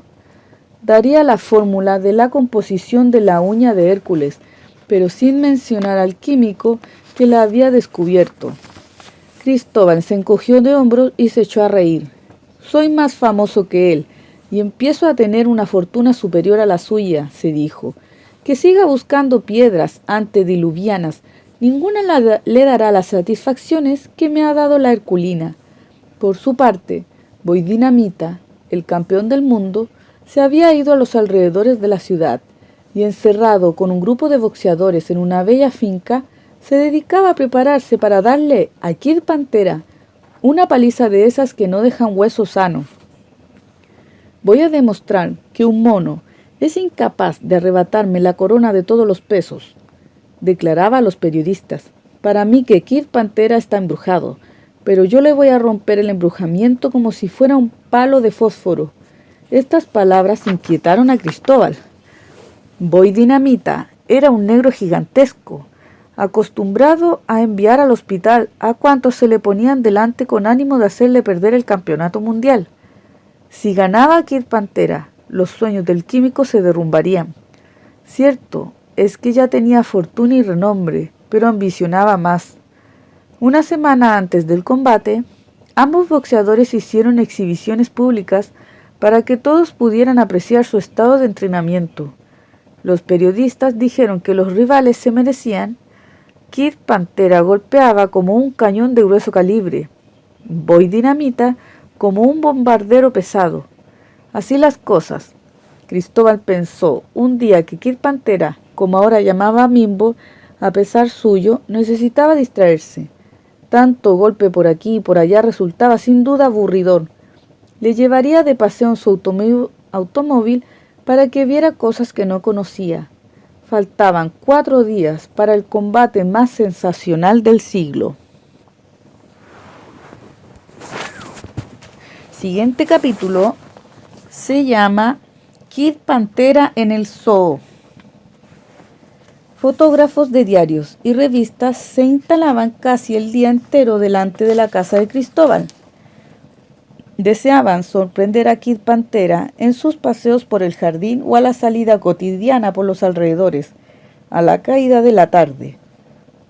Apenas aparecía, numerosas máquinas fotografiadas funcionaban simultáneamente y de esta manera, cada día, en la primera página de todas las publicaciones, se mostraba al público ávido la cara de Kid, siempre con la misma expresión de seguridad tranquila, de fuerza invencible. Aquella vez, por lo tanto, 4 fotógrafos tomaron instantáneas de Kid Pantera y de Cristóbal cuando aparecieron en la calle y entraron en su lujoso automóvil y partieron de paseo por la ciudad. Deseosos de saber dónde iban, salieron en otros coches tras ellos. Cristóbal dio una vuelta por las avenidas cercanas a su casa y de súbito pensó que Kid Pantera no conocía el zoo. Decidió dárselo a conocer inmediatamente. Al fin y al cabo, era una experiencia distinta a la acostumbrada, y dirigió su coche por las calles céntricas. Se hizo admirar de incontables transeúntes y luego partió en rápida carrera al zoo. Los fotógrafos venían detrás. Los que se encontraban ante las jaulas de los animales, mirando con ojos relativamente aburridos a las fieras, sintieron un interés indescriptible cuando vieron aparecer a Kid Pantera. Desde ese instante le siguieron por todos lados. Kid iba a lentos pasos junto a Cristóbal, vestía con elegancia y jugaba con su bastón. A un oso que dormitaba con una de las patas fuera de los barrotes, Kid Pantera le hizo cosquillas en los dedos. Todo el mundo rió muchísimo. Después, el aspirante a campeón del mundo le tiró la cola a un león distraído, que rugió con furia excesivamente ruidosa. Luego cogió de los cuernos a una vaca asiática y la obligó a doblar las rodillas. Cada travesura de Kid Pantera era celebrada con estrepitosas carcajadas de los espectadores. Los fotógrafos, infatigables, no perdían una sola ocasión. Al otro día, el público estaría plenamente informado de cómo Kid Pantera había pasado al final de la tarde. Pero ocurrió algo que el destino se tenía cuidadosamente reservado. Poco a poco, Cristóbal y su amigo se acercaban a las jaulas de los monos. Se oían livianos chillidos, y de pronto hubo uno más agudo que los demás. Nadie entendió qué significaba, salvo los monos, pues el chillido había sido lanzado por uno de ellos, que siempre estaba mirando hacia la lejanía como un atalayador muy noticioso. «¡Nos estamos civilizando!», gritó el mono. «¡Asómense a ver!». Los monos, curiosos por naturaleza, acudieron a pegar las narices contra los barrotes de sus jaulas. Vieron venir a Kid Pantera seguido de la multitud. «Parece mono, aunque más alto que nosotros», dijo uno. «No te quepa la menor duda de que lo es. Viste como hombre, pero tiene toda la pinta del mono», respondió el vigia. La bella mona Martina, coqueta, simpática, considerada por los animales y sus guardias como la perla del zoo, se sintió palidecer, clavó sus ojos en Kid Pantera y dejó que el corazón le saltara en el pecho. Cristóbal avanzaba lentamente con Kid a su lado.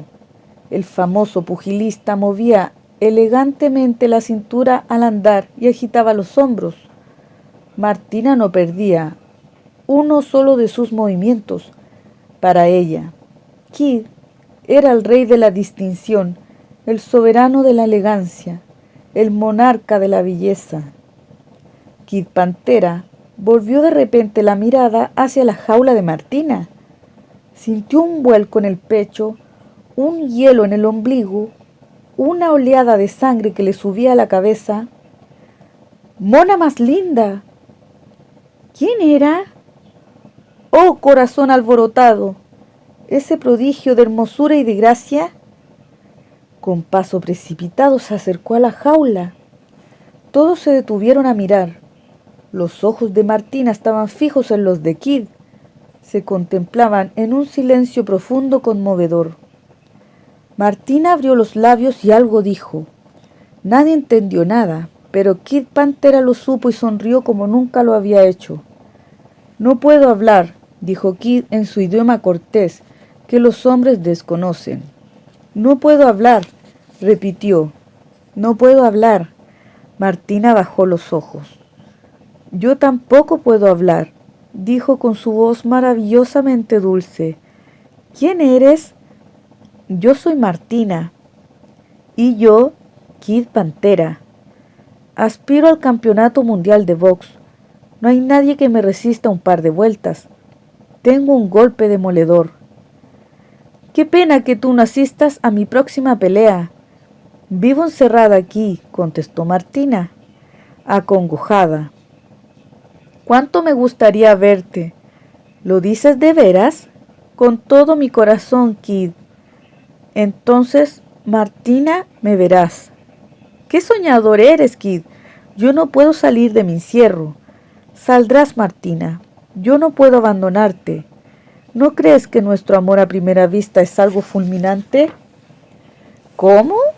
Entonces, Kid, ¿tú me quieres? ¿Es cierto que me quieres? ¿No me engañas? Te adoro, Martina. Eres mi vida entera.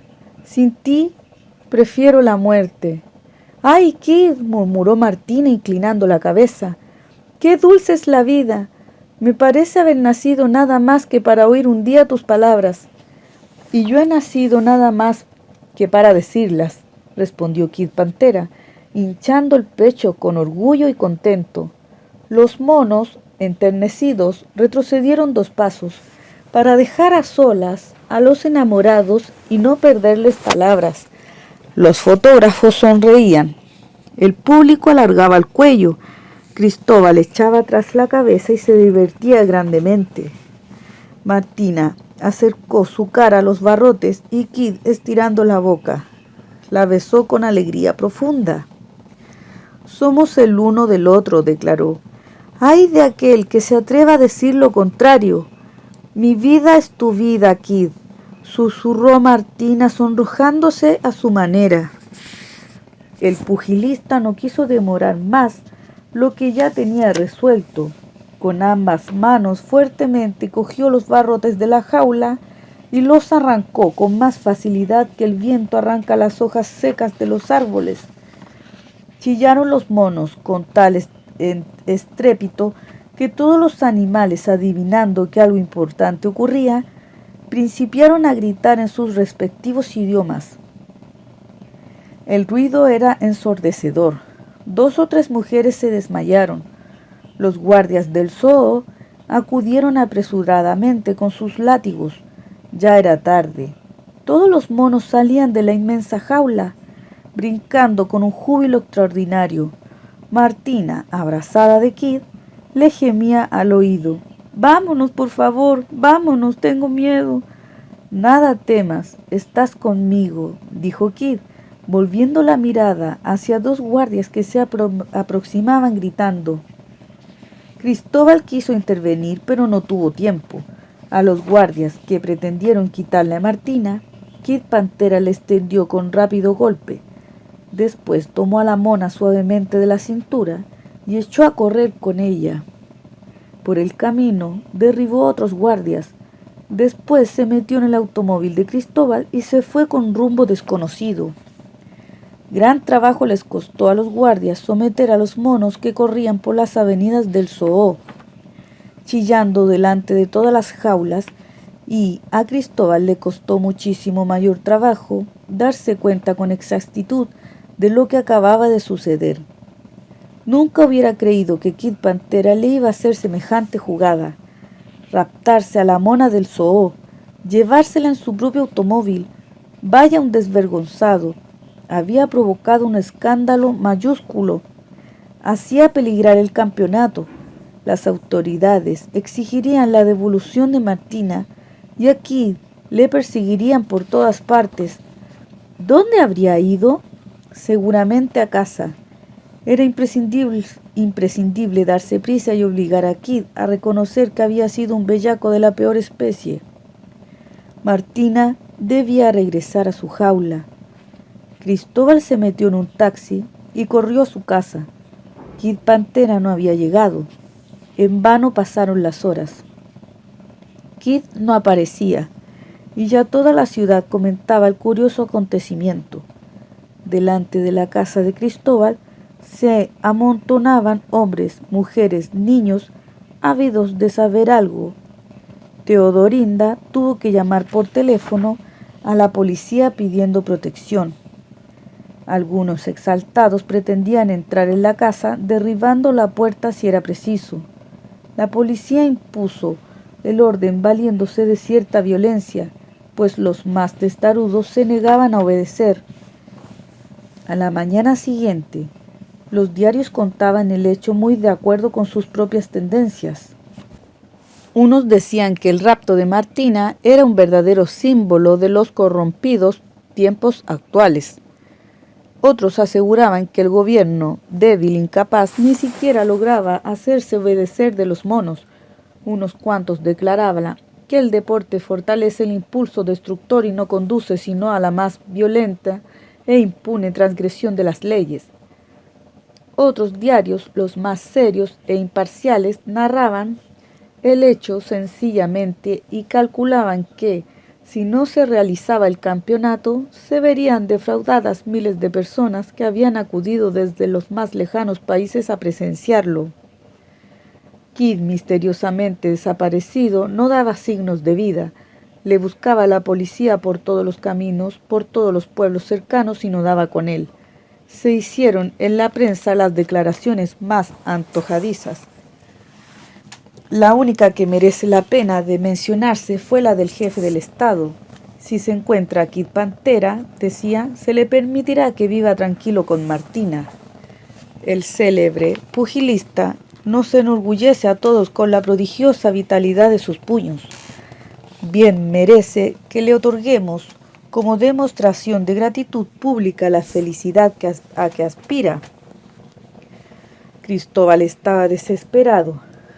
Veía perdido el premio que correspondía a Kid Pantera por su combate con Boy Dinamita.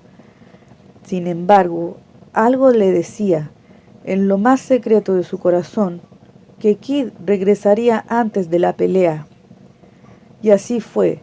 En efecto, la noche antes del combate, cuando la calle dormía apaciblemente, Cristóbal sintió un rumor de pasos en el jardín. Se asomó cuidadoso a la ventana. Vio dos sombras que avanzaban. Reconoció la estatura de Kid, sus movimientos inconfundibles. Martina venía tomada de su brazo. Con lentitud se abrió la puerta. Los pasos de Kid y otros más livianos recorrieron uno de los pasadizos. Kid, Pantera y su esposa entraron en el dormitorio del boxeador y no se oyó nada más. Cristóbal respiró aliviado. Poco después se dormía con una sonrisa entre los labios, vuelto hacia la pared. El siguiente capítulo se llama El más sensacional campeonato de todos los tiempos. Cristóbal se levantó temprano y en una gran bandeja les llevó el desayuno a Kid y a Martina. Todo era verdaderamente apetitoso. Bastaba mirar la fruta para sentir ganas de comer. Kid Pantera le tendió una mano a Cristóbal, que acarició después la cabeza de Martina, haciéndola sonreír con evidente regocijo. Espero que no estés cansado y que hoy hagas una gran pelea, dijo Cristóbal. Yo voy a acompañar a Martina. Le buscaremos un bonito vestido con cintas y flores. Esta idea le pareció tan divertida que salió en busca de Teodorinda para pedirle que eligiera entre sus trajes el que juzgara mejor. Quedaron solo Kid y su esposa, y sin titubear comenzaron a devorar cuanto había en la bandeja. De pronto advirtió Kid en un extremo el frasco de cristal en que habitualmente le daban su dosis de herculina. Tengo que tomarme estos polvos, dijo. Siempre me los dan cuando peleo.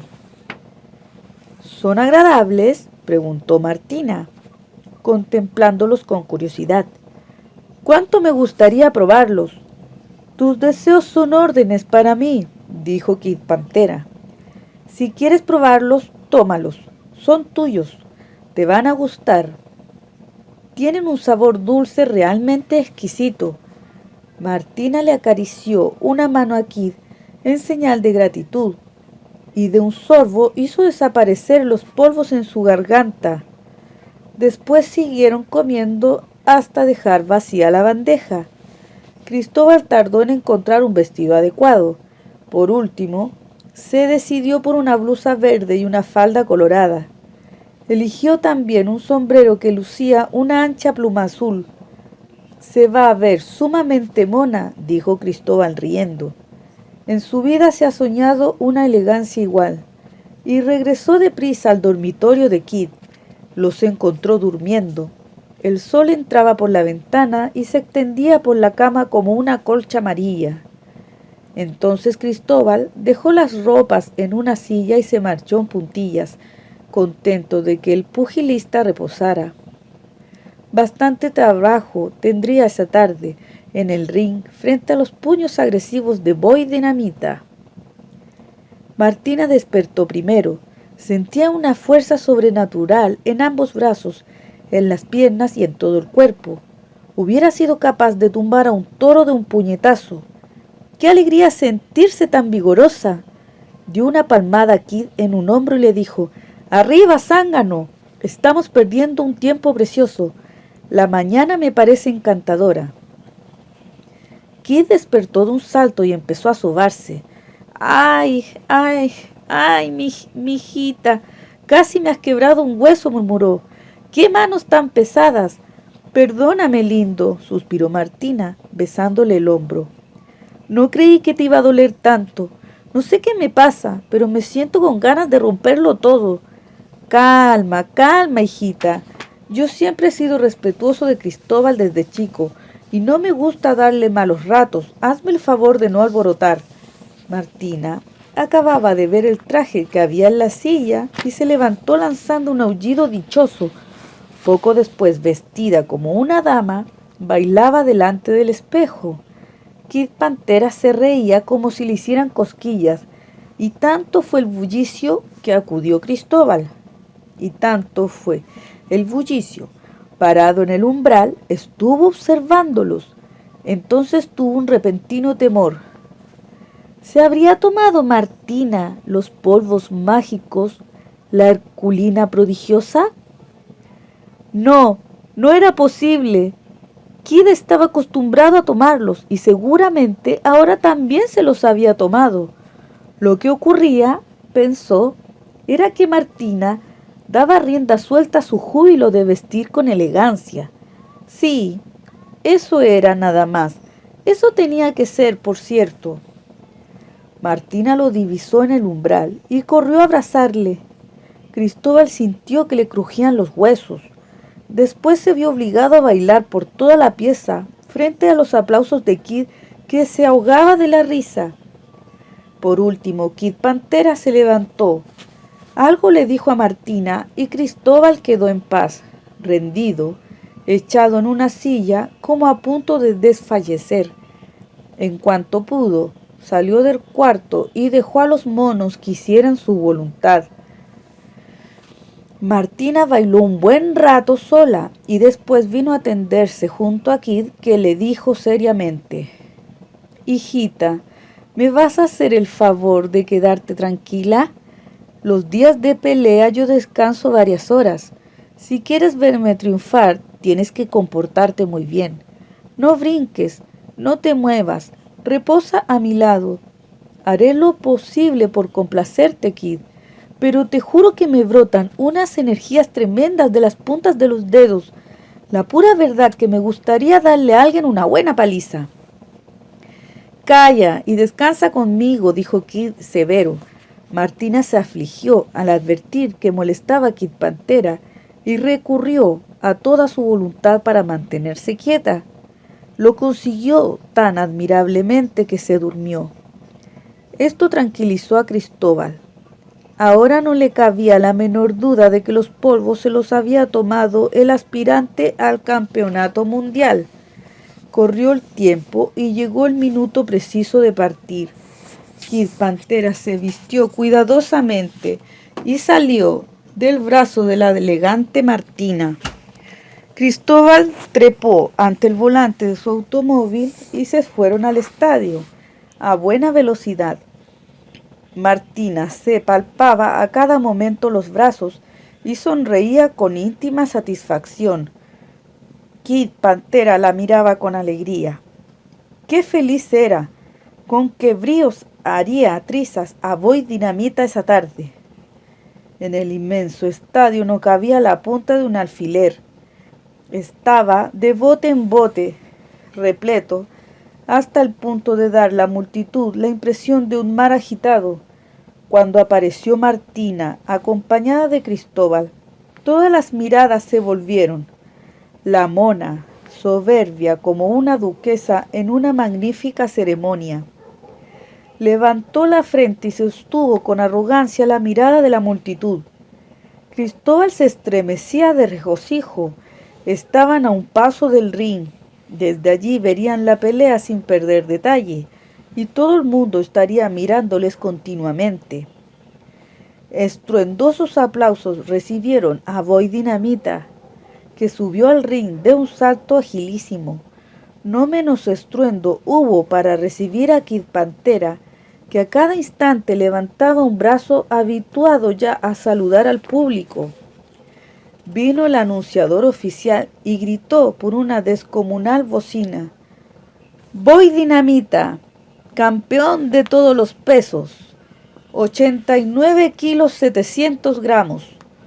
¡Hurra!, gritó la multitud. ¡Hurra! Kid Pantera, dijo el anunciador, aspirante al título mundial de todos los pesos, 89 kilos 900 gramos. ¡Hurra! ¡Hurra! ¡Hurra! Martina quiso ir a abrazarlo. Cristóbal a duras penas pudo mantenerla quieta. En el rincón de Kid Pantera atendiéndole estaba Sam Rayo. Kid lucía un pantalón amarillo. Se mostraba sereno, tal vez un poquito apático. En el rincón opuesto se hallaba Boy Dinamita, sonriéndole a medio mundo. Su pantalón era morado. A menudo volvía la mirada a Kid Pantera y le decía a cuántos estaban con él: a eso me lo como de 3 golpes. De pronto fueron obligados a abandonar el ring los ayudantes. El árbitro de la pelea, un señor calvo de pantalones oscuros y camisa alba, arremangada hasta el codo y en continuo movimiento, llamó a los rivales al centro del ring y les habló en voz baja. Martina se sentía llena de curiosidad. ¿Qué significaba aquello? Y sonó la campana. Kid Pantera volvió los ojos buscando a Martina y cuando la encontró, alzó una mano saludándola. Quería demostrarle que estaba contento y parecía pedirle que no perdiera uno solo de sus golpes. Ya vería cómo trituraba al campeón, pero sucede que estos gestos son realmente peligrosos. En el ring no hay que quitarle de encima la mirada al contendor. Distraerse es jugar con el destino, y así fue. Boy Dinamita, violento, formidable, lanzó un golpe a la mandíbula de Kid que tambaleó pesadamente. Se produjo una gritería infernal. ¡Mátalo! ¡Mátalo! Aullaban unos. ¡Defiéndete, Kid Pantera! Gritaban otros. ¡Pégale! ¡Hazlo pedazos! Boy Dinamita se dio cuenta de que su rival había sentido su golpe y se lanzó furioso, dispuesto a derribarlo. Kid Pantera vio que el estadio se nublaba. Le zumbaron los oídos, trataba de moverse y sus brazos le pesaban. Caían sobre él los golpes como los palillos sobre el tambor. Vacilando, cubriéndose malamente, se tendió sobre las cuerdas. Cristóbal había palidecido intensamente. No cabía duda. Martina se había tomado la Herculina. Kid Pantera estaba débil. Iba a ser derrotado. Sam Rayo, cabizbajo, no lograba explicarse la conducta de Kid. No había sabido defenderse. Estaba siendo víctima del campeón, que ya le había partido una ceja y trataba de liquidarlo cuanto antes. Pero entonces sucedió lo que nadie hubiera podido predecir. Se vio a una dama que, lanzando un aullido tremendo, tiró al aire su sombrero de plumas, dio un par de brincos y apareció en el ring como un huracán. ¡Martina!, gritó ahogadamente Cristóbal. No era el momento mejor para llamarla. Martina estaba delante del campeón y le iba triturando la cara con golpes certeros, inverosímiles, rapidísimos, nunca vistos en ningún ring del mundo. Ladraba la multitud. Kid Pantera, sentado sobre las cuerdas, miraba la pelea y sonreía vagamente. El árbitro quiso intervenir y tomó a la mona de un brazo, en el instante en que Boy Dinamita caía de rodillas. Este gesto le perdió. Martina no estaba dispuesta a permitir que le impidieran moler al maldito negro que se había atrevido a zurrar a Kid Pantera. Si él no había sabido defenderse, para eso estaba ella ahí. Ya sabrían los hombres de lo que era capaz Martina cuando atacaban a Kid. ¡Paf! Un par de golpes y el árbitro salió por encima de las cuerdas y se fue a caer como muerto encima de los periodistas, que temblaban de emoción. Boy Dinamita se incorporó y, como a través de una neblina más o menos densa, vislumbró el cuerpo de la mona. Saltó sobre ella, pero Martina estaba prevenida. Con una rapidez asombrosa le metió ambas manos en las mandíbulas y el campeón del mundo se vino a la lona como un saco. Entonces Kid recordó lo que había visto hacer otras veces. Avanzó despacio y empezó a contar moviendo una mano. 8, 9, 10. Boy Dinamita parecía estar en el otro mundo, conversando con los ángeles. No se movía. Entonces Kid Pantera solemnemente levantó el brazo de Martina. Hubo un estruendo tan terrible que aquello pareció el fin del mundo. Mucha gente empezó a romper las sillas y a gritar enloquecida. Los partidarios de Boy Dinamita reñían con los que aclamaban a la mona. Entretanto, en el centro del ring, abrazados, indiferentes a todo lo ajeno, Kid Pantera y Martina conversaban, hablándose al oído. «Pobrecito», murmuraba Martina, «no puedo permitir que ese negro te pegara tan fuerte». «¿Estás mejor? ¿Te duele mucho?» «Empiezo a darme cuenta de que estoy vivo», contestaba Kid. «Te juro que ese negro me pegó porque me distraje al saludarte cuando empezó la pelea. Pero tú me has vengado». «¿Qué manera de pegarle la tuya? Todavía no se mueve». La policía repartía bastonazos sobre el mar de cabezas, tratando de imponer el orden. El público, enardecido, no quería obedecer. En medio del endemoniado combate general, Cristóbal pudo subir al ring y tomó a Kid de un brazo. Kid sonrió satisfecho y le dijo a Martina: «A casa, hijita, nos tenemos nada más que hacer aquí». Durante una semana los diarios se ocuparon del combate. Ahora discutían febrilmente acerca de quién era el verdadero campeón del mundo. Unos aseguraban que Boy Dinamita no había perdido la corona de campeón de todos los pesos, porque cayó abatido por unos puños que no eran los de Kid Pantera. Otros declaraban con abundantes razones que el campeón era sin objeción posible Martina, la mona del zoo. Los expertos opinaron que el combate debía repetirse, pero las autoridades se opusieron, pues aquella tarde hubo muchos heridos y se destruyó el estadio. Cristóbal, en la paz de su casa, junto a Kid Pantera y a Martina, pensaba en su porvenir. Había ganado mucho dinero con Kid, aunque no le dieron el premio, una gruesa suma que correspondía a la pelea por el campeonato. El dinero se había entregado íntegro para acallar en conos al Comité de Protección a los Huérfanos de las Víctimas de la Mosca CC. Ahora soy famoso y tengo una fortuna considerable, pensaba Cristóbal. Creo que lo más sabio es vivir en paz el resto de mis días. Temeroso de revelar el secreto de su descubrimiento de la Herculina, que induciría a todos los hombres a aspirar al campeonato del mundo, juzgaba prudente guardarlo hasta su última hora sobre la tierra. Una vez muerto, poco le importaba que la humanidad entera ambicionara golpear más fuerte que Boy Dinamita.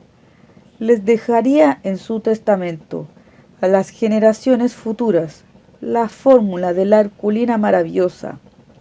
Y así fue el tiempo transcurriendo hasta hoy. Pocos recuerdan ya el tremendo combate en que Martina derribó al campeón de campeones.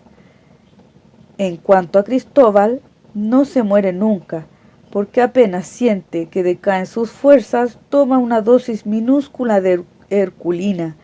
Inmediatamente se repone y es más joven y vigoroso que cualquier domador de leones que anda a balazos por esos mundos. Fin.